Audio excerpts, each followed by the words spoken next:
Hey, it's Rachel. If you saw my last video on how I designed my crop rotation, you will know that I have one entire bed in my garden dedicated to growing potatoes.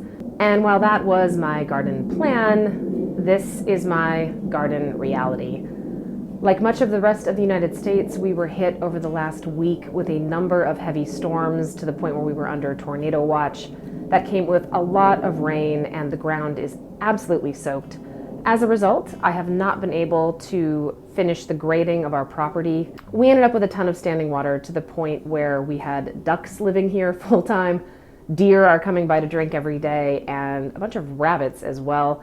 It has been phenomenal for canine entertainment, but it is not good for the garden. In particular, it is not good for potatoes. They do not do well if you plant them directly into wet soil. They tend to just rot. And unfortunately, I have to plant them. I know this for two reasons. First, the daffodils are blooming, and if you saw my prior video about using phenology cues to plant, that is the cue for potatoes. The other cue, frankly, is just that they started sprouting. My seed potatoes are definitely ready to go in the ground, and I had to do something about it. The solution is over here to my right. This area gets full sun and is a decent place to grow things. A few years back, I picked up several of these 15-gallon black fabric growing bags. I also used them in conjunction with a trellis on our back patio at our old property. Did a video on that.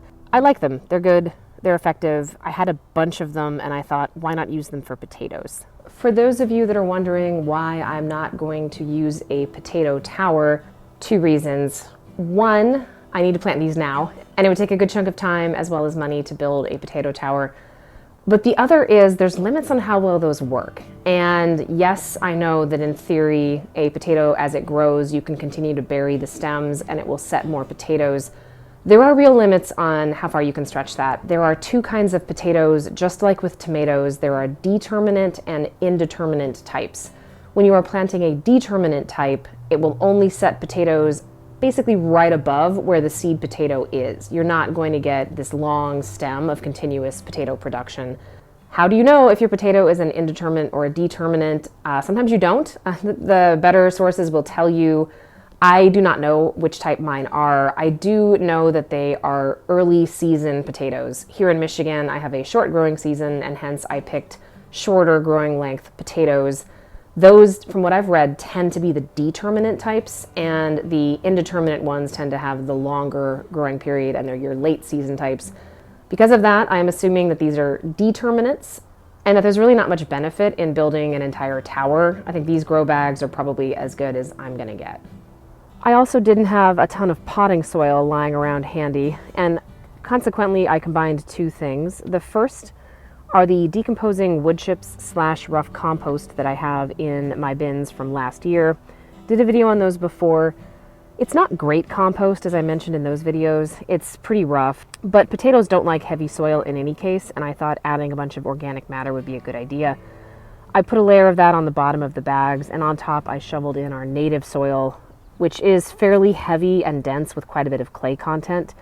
That can be hard for potatoes, and so the two of them combined I thought might be a decent mixture. I then put about 6 inches of that in a bag, put my seed potatoes in. I am doing 2 per bag. I could possibly do more than that, but I didn't want to crowd them. And then I layered another 4 to 6 inches of soil mix on top of that and watered it in well. Last, I did go ahead and label these with the variety and the number of days to maturity, so that I don't forget what I've planted where. Worth a quick note on why I'm only growing one variety per bag. When you harvest the potatoes using this growing technique, you dump out the entire bag.